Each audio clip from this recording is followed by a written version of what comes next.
Pourquoi faire de l'économie de la connaissance? Pour une raison très simple, qui est que, comme la connerie, la connaissance est infinie. Et ça change tout quand vous y réfléchissez bien, parce que les matières premières ne sont pas infinies. Mais la connaissance est infinie.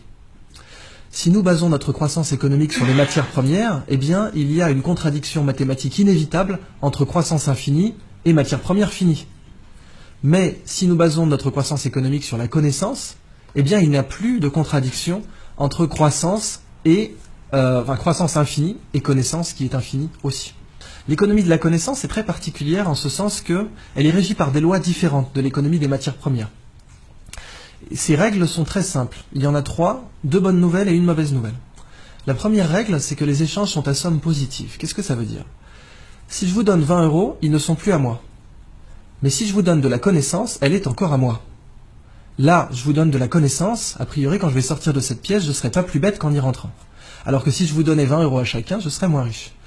Donc, quand on partage un bien matériel, on le divise. Quand on partage un bien immatériel, on le multiplie. La deuxième règle de l'économie de la connaissance, c'est que les échanges ne sont pas instantanés. Ça, c'est une mauvaise nouvelle. Transférer 20 € ou 20 millions d'euros, c'est instantané, c'est une signature sur un chèque. En propriété, les transferts de propriété sont instantanés. C'est même pour ça qu'aujourd'hui, on a du trading haute fréquence, dont la limite légale est la nanoseconde, ce qui veut dire qu'on a le droit de faire 1 milliard de transactions par seconde. Mais la connaissance, il n'y a pas de trading haute fréquence dans la connaissance. Cette conférence, elle prend du temps. Transférer de la connaissance, ça prend du temps. Je ne peux pas vous donner la physique quantique en 2 minutes.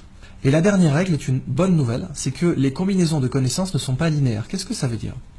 Ça veut dire que quand vous prenez 20 € et 20 € et que vous les mettez ensemble, ça fait 40 €.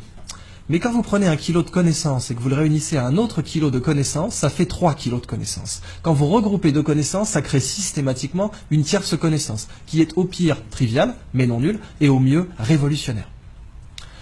Eh bien donc le biomimétisme s'inscrit dans ce paradigme de l'économie de la connaissance, et c'est là que je veux que vous voyez vraiment à quel point c'est une révolution sociale, environnementale, avant d'être une révolution technologique. Et le biomimétisme, c'est la science qui dit « la nature est une bibliothèque, lisez-la au lieu de la brûler ». La nature, en fait, elle est high-tech. Ce petit coquillage, il produit une toxine. La muconotoxine, c'est un cône du Pacifique, très dangereux, mais si vous avez des gants, aucun danger, puisque le dard ne pénètre pas un gant de plongée. Ce coquillage, il est vendu à 3 $ sur les marchés parce qu'il est joli. C'est vraiment pour moi la représentation du fait qu'on brûle la nature au lieu de la lire, parce que vraiment, 3 $ le coquillage, c'est une des utilisations les plus débiles qu'on pouvait faire de ce coquillage. Avez-vous une idée du prix de sa toxine au kilo? Sachant que la demande mondiale est supérieure au kilo. 1 kilo d'or, on va prendre ça comme étalon, 1 kilo d'or c'est 30 000 €. 100 000, donc 3 fois l'or. C'est plus. Elle est très utilisée en neurotechnologie, elle permet de faire des neurotechnologies avec un niveau de détail incroyable, donc c'est des nanotech, neurotech, elle est aussi utilisée en neurochirurgie, etc. Très grosse demande mondiale qui ne fait qu'augmenter. Je vous laisse faire le calcul, 800 $ le milligramme. Ça nous fait du 800 millions de dollars le kilo. L'or et le platine, c'est du terreau de jardin en comparaison. Ce qui est dingue, c'est qu'on les vend à 3 $ le coquillage. Et il est en voie d'extinction à cause de ça. La crevette menthe religieuse. Alors elle, c'est la crevette de tous les requins, quoi. Cette crevette peut vous péter une main ou un bras. Elle est grande comme une langoustine. Il y en a 400 espèces dans le monde. Et vous voyez ici, elle a des petits marteaux là. Un peu comme des marteaux à fruits de mer, pour casser des tourteaux. Et c'est justement ce qu'elle fait. Elle casse des crabes avec. Seulement quand elle envoie son marteau pour casser un crabe, elle lui donne l'accélération d'une balle de fusil d'assaut. Si nous on était capable d'envoyer une balle de baseball à 1/10 de cette accélération, on la mettrait sur orbite. Ce marteau casse évidemment un aquarium blindé, puisqu'il a l'énergie cinétique, il aura la vélocité finale d'une balle de fusil, mais il a une masse supérieure. Évidemment, si vous l'arrachez, il repousse, parce qu'après tout, pourquoi pas. Cette crevette, quand elle envoie son marteau, il se forme des étincelles sous l'eau. Ça va tellement vite que vous avez des étincelles. Et ces étincelles, on les a mesurées à 22 000 Kelvin, c'est la température à la surface du Soleil.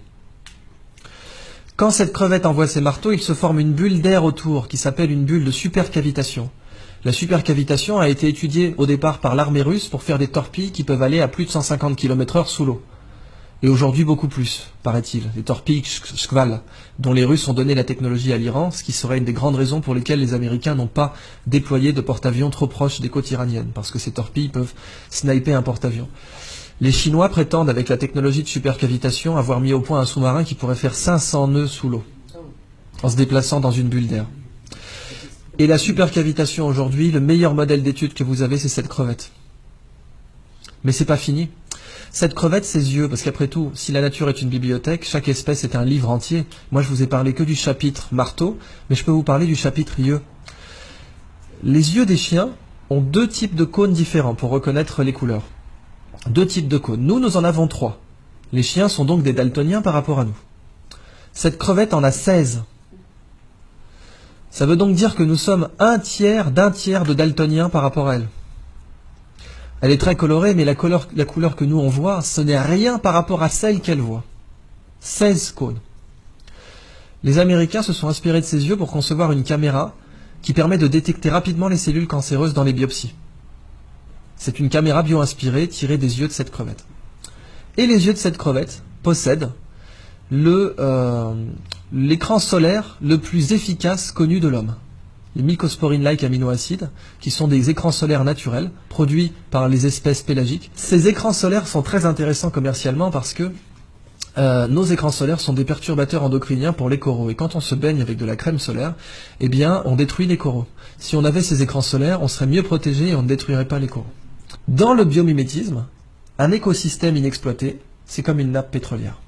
Sauf que, quand vous l'exploitez, vous ne le détruisez pas. Vous prenez le livre, vous en faites une photocopie et vous le remettez en rayon. Et en plus, il y a beaucoup plus d'argent à faire comme ça. Donc c'est juste plus rationnel de faire comme ça.